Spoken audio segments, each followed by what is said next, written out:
Hello, and welcome to uPhilosopher, a holiday edition.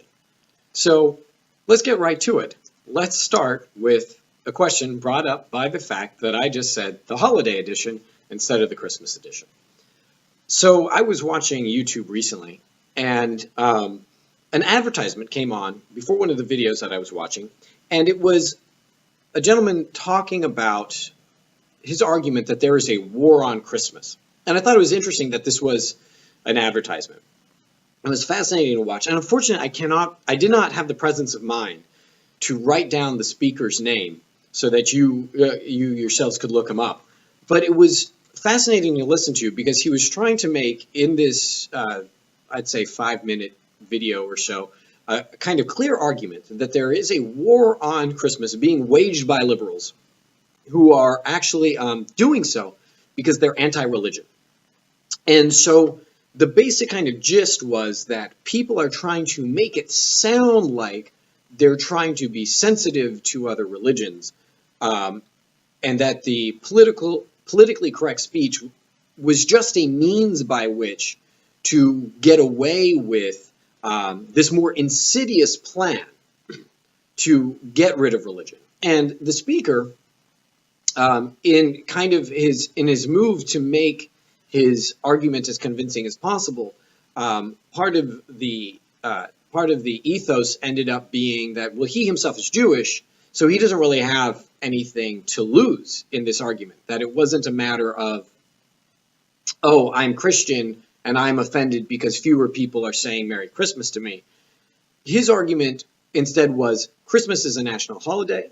These liberals are trying to destroy that national holiday because they want to make the country not religious at all. Myself, as a Jewish person, I decidedly bothered by that. And so one of the things that I think is definitely worth talking about as the holiday season rolls around is, and it's been rolling for a little while now, is whether or not people should say Merry Christmas, and whether or not people should say Happy Holidays, and if that is somehow part of this agenda to destroy religion for the country. Now, I do think one thing that's important to note, and this is always a frustration of mine, is that when we complain about things, and I'm as much a sinner as the next person about it, it is a little frustrating, though, when we kind of get stuff blatantly wrong only in the ways that benefit us the most. It really helps if we know the history about stuff. So just to give kind of a very brief example that we can talk about in the future if you'd like, but I don't want to be too tangential, is arguments regarding the Confederate flag. People argue about whether or not people should have the Confederate flag up or how it should be used, so on and so forth. We're going to leave that argument aside for the moment. What I find interesting about it is the fact that it's actually not the Confederate flag. You know what I'm talking about when I say the Confederate flag, so it's become the Confederate flag. But the Confederate flag, as we talk about it today, was not the Confederate flag back in 1863. In fact, the flag that everyone calls the Confederate flag is actually the flag of the Army of Northern Virginia, which is not an unimportant flag by any stretch, but it's not the same thing as the Confederate flag, which in fact the Confederacy went through a couple, if I recall correctly, incarnations to try and get their flag right as a nation, or as a nation that was trying to become a nation, or however you want to put it. That being said, when we argue about it, it's always a little bit frustrating to me that everyone kind of has underscored, well, either I'm for it because, and, you know, the Confederacy was in support of this, and this flag was the Confederate flag, and so because they're in support of states' rights, and I'm in support of states' rights, or it's part of a tradition that's important to me, or if they're arguing, well, no, it's the flag of the Confederacy, and I'm against the Confederacy, however they want to put it, at the end of the day, there's still this kind of like nagging English teacher part of me that's like, well, technically it's not the Confederate flag. And perhaps I'm just picking nits, but I think the same thing ends up happening with the issue of Happy Holidays. Just to mention it briefly, up until Christmas Day, it's not Christmas. So if we're going to argue about saying Merry Christmas in the first place, and this actually is not my own thought. This actually came from a priest that I knew who used to be frustrated that people didn't go around saying Happy Advent when it was Advent. The season before Christmas is Advent. And it's its own thing. And it's an important season if you are Catholic or particular Christian denomination, so on and so forth. Christmas technically starts on Christmas Day and then lasts for 12 days after. That's why there's 12 days of Christmas. So it's always funny that we're arguing, like, why aren't people saying Merry Christmas during the Christmas season? Well, arguably, they could be not saying Merry Christmas because it's technically not Christmas yet. But, okay, perhaps I'm being a little bit unfair. That's not really what the argument is about. The argument is instead whether or not it, in fact, is actually offensive to say Happy Holidays instead, and if this is part of some sort of evil liberal agenda to get rid of religion, or to not hyperbolize part of an attack that liberals in general have because they want to make the country more secular. Well, I think at the end of the day, what ends up happening there is a mischaracterization that works to the benefit of those who benefit from scaring people about liberals and whatever it is that liberals stand for. First and foremost, we can't take any group of people and just categorically say, well, here's what their agenda is. You can't do that about Republicans. You really can't do that about pretty much any group. And I say this timidly, but this technically counts even for Nazis back in the day. In other words, there were people who joined the Nazi Party for different reasons and had different agendas, right? Overall, perhaps the Nazi movement moves in a particular direction, and I'll grant you that, in the same way that the conservative movement or the Tea Party movement moves in a particular direction, or the Democrats or the liberals move in a particular direction. We should be very careful, however, about categorically saying things like, oh, okay, well, liberals just are trying to make the country non-religious, or they just hate religion. In the same way, we should be very be very careful about saying something categorically like conservatives just want to conduct war on Islam, right?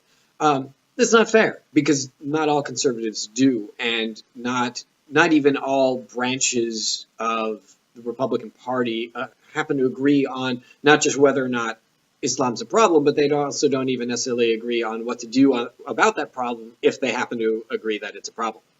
So similarly, we should be cautious about saying, well, liberals just have this agenda regarding religion. Now, that being said, sure, there are those, though I do not think just liberals. There are conservatives as well. Take, for instance, you might know, I've known anarcho-capitalists, right? So they're heavily libertarian. So they're much more likely to vote Republican and to be in line with fiscally conservative belief sets, who themselves are completely non-religious. And in fact, would be very concerned about the impact that, say, religion may have on schools or critical thought, or however it is that they want to put it. So we can't say, well, it's just a liberal thing. But, okay, maybe there, in fact, is a direction in which liberals are moving in terms of suggesting that religion shouldn't be a primary focus in the country. And to be honest, that's about as willing as I'm willing to push it, as I know plenty of people who consider themselves liberal who also believe in God and are deeply devout about it, and honestly would be very, very, very frustrated if people told them that they couldn't worship as they chose. So instead, we kind of have to, I think really the wisest course of action then is to ask ourselves, well, why would we think that liberals have this particular agenda in the first place? And we've kind of already rejected, given what that particular gentleman was talking about, we've rejected the possibility that it really is just a trying to respect other people's beliefs. It can't be that, so it's got to be something else. Well, okay, so there are liberals who are concerned about the impact that religion has on politics and would like to remove it as much as possible.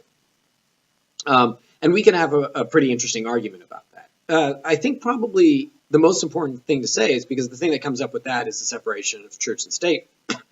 And when you hear conservatives and liberals argue about it, that gets thrown around a lot.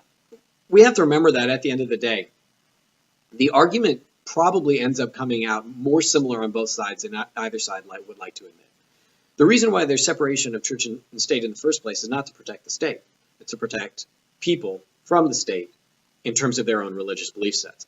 What I mean by that is the argument tends to be separation of church and state is about, that's why you shouldn't, have children praying in public schools, so on and so forth, or forcing them to pray in public schools, so on and so forth, is because the governmental sector that publicly participated in governmental sector is supposed to be separate from religion. But the reason why is because we're talking about a country that's founded to some degree by people who are distinctly concerned that other people would try and force them to do one thing in terms of religion or another, that they wouldn't be allowed to worship as they chose. Particularly, they were concerned about the government being able to tell them how they could worship or what they could do in terms of their religion, so on and so forth.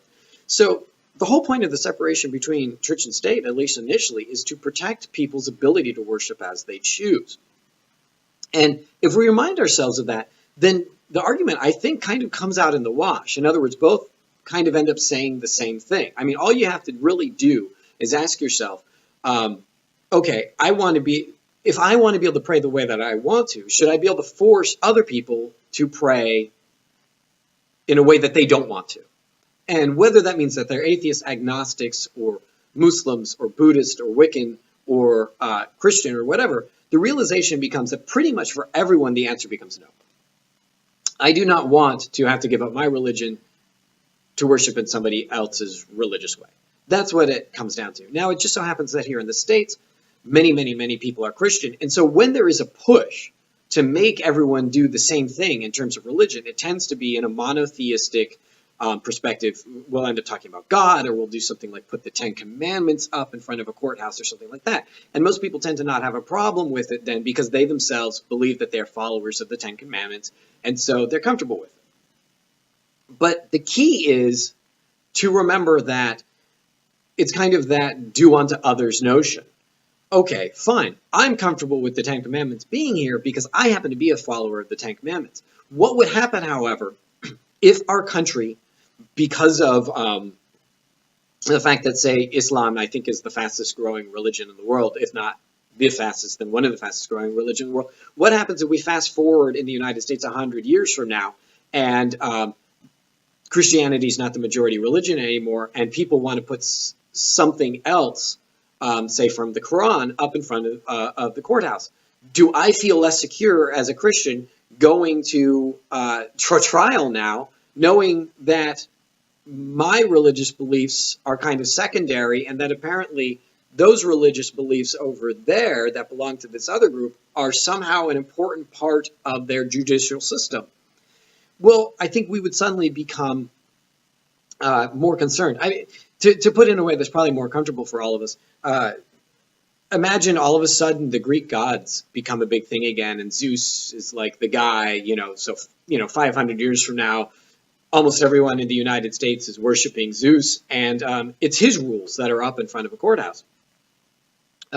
Might people who are Christian be concerned that their own particular understanding of the world is not well represented, and in fact, that if they're not following Zeus, that maybe they're not going to get a fair trial, is what it really comes down to. So, well, the point then only being that the idea that there's a war on religion when people are in essence saying something like, well, there should be a separation of church and state, is not necessarily true. Now, don't get me wrong. There are definitely people who have a huge problem with religion. And there are definitely people who are liberal who have a huge problem with religion, right? Bill Maher comes immediately to mind. And he's not exactly a good spokesperson for the idea that liberals are not against religion. Having said that, what we were really asking about initially here is the question of happy holidays and Merry Christmas. Well, if we want to leave behind the idea that there is in fact a war on religion, in other words, if I don't want people to use scare tactics against me, and I'm really pretty unwilling to do so, at the end of the day, I know a lot of liberals and I know a lot of conservatives, and on both ends, most of them are religious and most of them are Christian to one degree or another, however they happen to want to define it. And if they say Merry Christmas to me, and maybe I'm Christian, maybe I'm not particularly offended by that because I know the goodwill that they intend behind it. Fair enough. But I think the same thing can be said about someone who says Happy Holidays to me. I'm not going to be offended by that if I am Christian or Buddhist or whatever else, because at the end of the day, I know that the person is still intending goodwill. And national holiday or otherwise, the simple fact of the matter is we don't have enough goodwill out there, which, however you want to look at Christmas and holidays, is kind of the point to some degree, right? whatever our own religious belief sets are, if we happen to have them. But then there's also the idea that those belief sets are supposed to help produce goodwill amongst people in general, that we are supposed to be at our best at this time of year. And it's a little scary to realize that we are finding excuses for not being at our best at this time of year by literally engaging in fear tactics and the idea of warfare. That we're encouraging people to get upset when someone says happy holidays to us. Now, that's not to say that there aren't some people who are probably bothered if you say Merry Christmas, because that assumes that they celebrate Christmas, and perhaps they feel underrepresented, and that's kind of the point. Is all of us know what it's like to feel unrepresented or underrepresented in one way or another. Yet we seem to have tremendous difficulty understanding that about other people. We know what it's like. I mean, in my case, I know what it's like to be short. I don't know what it's like to be black. I don't know what it's like to be a woman, but I know what it's like to be short, and I honestly feel a bit underrepresented sometimes.